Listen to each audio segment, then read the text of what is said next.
Hey there, everyone. I'm Kristen. I'm KP. And I'm Jacquis. Welcome to the Nightly from Hatch, a slumber party for the pop culture lovers. What's up, everybody? What's up? Hey, everyone. Pillow Fort is full today. Yes, we have 3 of us here today. And before we dive into our topic, just on the topic of pop culture, I was just last night at a concert, and I was so curious to see what the crowd was like because it was not the crowd I thought would be there. The concert I saw was Lorde. Are you guys fans of Lorde? I am a fan of Lorde. She was on my top this year. Oh, yay. She was on your who? She was on my top, Spotify listen. Oh, top. Oh, gotcha. Yeah. I was just like, you know Lorde? She was on top of you this year? That's dope. She was just like, we were hanging out all the time. That's really I was dope. just getting under her. Favorite person to party with? Yeah. I don't know more than 2 or 3 Lorde songs, but I do a show in Los Angeles called ASCAT at UCB, and right before she went on tour, Lorde's opener was one of our guest monologists. Wow. For the tour she went on. Yeah. And I was like, oh, that's cool. So she was telling me all about her, and she seems like a really dope person. Yeah. Seems like. What was the crowd like, though, Kristen? Okay, so this is what I found really, really curious. It seemed that, at least in the section I was sitting in, the average age of the concert attendees was probably around 15. And Oh, interesting. And I was really surprised. I think about her big hit song, Royals, that came out 12 or 13 years ago. And I'm like, some of these kids were still in diapers when that song came out. So I was just kind of surprised that there were so many fans who looked like they were freshmen in high school still. And I was like, wow. Yeah, I mean, she was so young when that came out, too. I think she was 16 or 18 when Royals came out. So it is like she wrote that real young and then kind of went through so many eras. So I guess it makes sense to pop on in later. Yeah, I guess so. Is she making new music? I'm assuming, yes. There's a new album from this year, Ribs. Yeah, and her music's great. She put on a great show.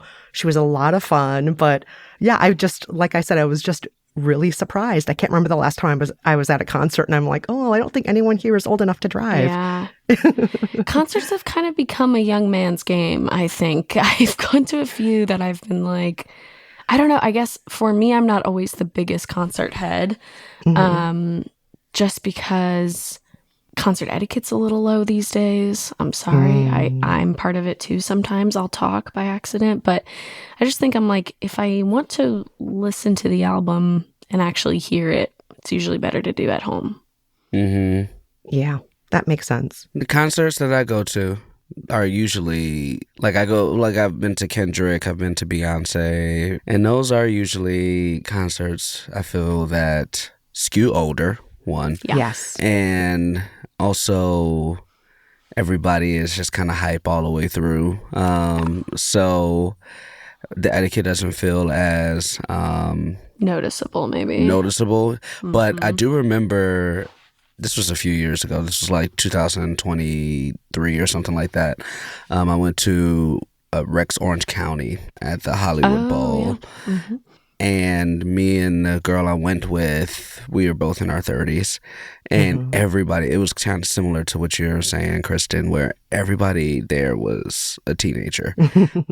But me and my friend, we were up singing and dancing, and all the teenagers were sitting and kind of boring. And we're like, wow, what y'all here for? Y'all came. And we felt very old because we were up and at 'em. So it was very interesting. Wow, that's so interesting. And the kids were just sitting there? They were, yeah. We became self-conscious. Are we the boomers at the concert who are doing it wrong? Singing? Yeah. So these people were probably like KP to us. We're these old folks' etiquette is so bad. I mean, I'm happy with singing and dancing. I'm happy with that. I just know that I think the younger, this is the oldest thing I've ever said, but I do think the younger generation just is doing it a little different at concerts. Because even my favorite artist, Mitski, had to tell, she kind of got in trouble 2 years ago or whatever, because she was just when I look out and see a sea of phones the entire show, I can't help but feel that you guys are like not actually connecting with my music. So if there's times, I think it'd be nice for you guys to like put your phones down and just be with me. And her fans were furious. That's ridiculous. They were furious. I mean, because they were all young. I understood the message. I was like, no worries. But her fans are skew pretty young. And so they were all like, if I'm paying $200, you better believe that I'm allowed to do whatever I want. And I don't have a good memory. Some of them were like, my memory center is not that good. So I need these videos at the end of the day. Yeah. Also, the young kids, a lot of them have never not had a phone with them. Yeah, but good on Mitski, though. Tell these kids. I know. Tell these kids, like, yo, there's other ways to live, youngins. Yeah, it's not every song, perhaps the entire time. Yeah. We're now the boomer show. Boomers from the nightly. Truly, I'm like, this is really the oldest we've ever sounded, but that's fine. I'll take And it. speaking of which, don't step on my grass when you leave out the concert. Get off my lawn.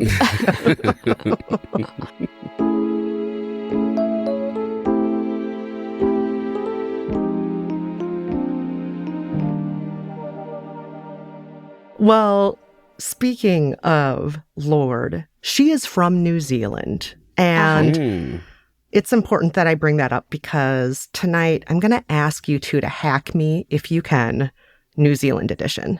I can do that. Beautiful. All right. So here's my problem. You two are so smart. I feel like you give such good advice. Both of you do. And I know that you're both very well traveled as well. So you probably know what to do in my situation. So as you both know, my husband is from New Zealand. At least once a year, we go back to visit the in-laws. New Zealand is 16 to 18 hours ahead of us here in New York, depending on the time of year, daylight savings time, and so on. And now with my mother-in-law getting older, we're debating, should we go more than once a year to spend time with her? But here's my issue that I think I need some help with. Every time we come back from New Zealand, it takes me weeks, literally weeks, to be able to sleep like a normal person again. Dang. And like typically what'll happen is 6 o'clock, 7, maybe 8, if I'm lucky, will come around. I'll fall asleep, dead to the world for about 4 hours. And then I'll wake up and I'll be wide awake until almost sunrise time. And then I'll fall back to sleep for about an hour before my alarm goes off again. And it's just maddening. And I'm hoping you two can help hack me.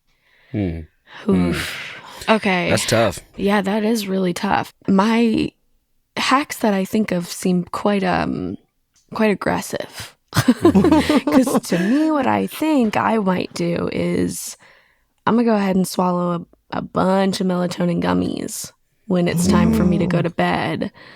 Real style, get the 8 hours, get the REM back.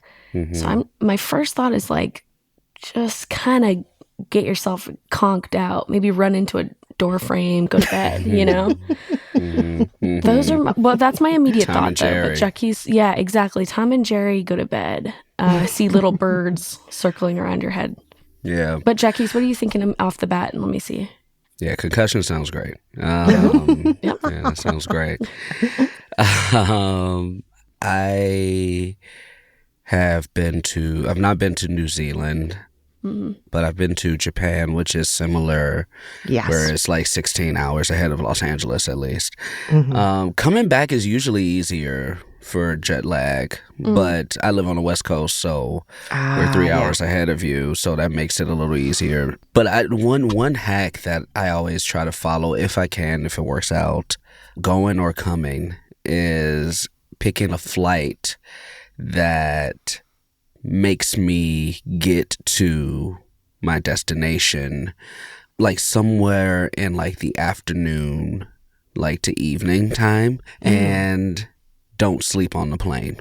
So don't sleep on the plane. Don't sleep on the plane. So when you get home, if it's like 8 o'clock, you'll be exhausted and you'll just go to sleep and sleep all night. And like that'll kind of kickstart you getting back to, or getting to that time zone's, sleep schedule, life schedule, everything like that. Or if you are going to sleep on the plane, then make sure your flight lands in the morning, 10, 11, because you slept on the plane, so you have the whole day. And do not, under any circumstances, go to sleep during the day. Mm-hmm. Go to sleep at night like you're supposed to. And that's the tougher part, because traveling, especially that long, you get tired. Even if you slept on the plane, your body is like, what did you just do to me? Yes. So the easier one is like trying to land late afternoon, early evening, and then like naturally go to sleep. But not sleeping on the plane is a big part. And if you do sleep on a plane, sleep early in the flight for a flight this long. Because to New Zealand to New York, I mean, I'm sure you had a layover. There's no straight flight. There is now. So our most recent trip we took, it went straight from New York to Auckland, and then my mother-in-law lives on the South Island near Christchurch. How long is that flight? Like a little short puddle jumper. So the New York City to Auckland flight is between 16 and 18 hours, depending on Jetstream and other things. And then the flight from Auckland to Christchurch is only about an hour. Okay. Yeah, that's tough. I mean, you got to try to pick a flight that those last 12 hours or so, you are not sleeping. Like, you're up. Oh, my gosh. You're up. That's the easiest way. Pick the seat next to the baby. Oh. Something. Mm-hmm. That's the best hack I got.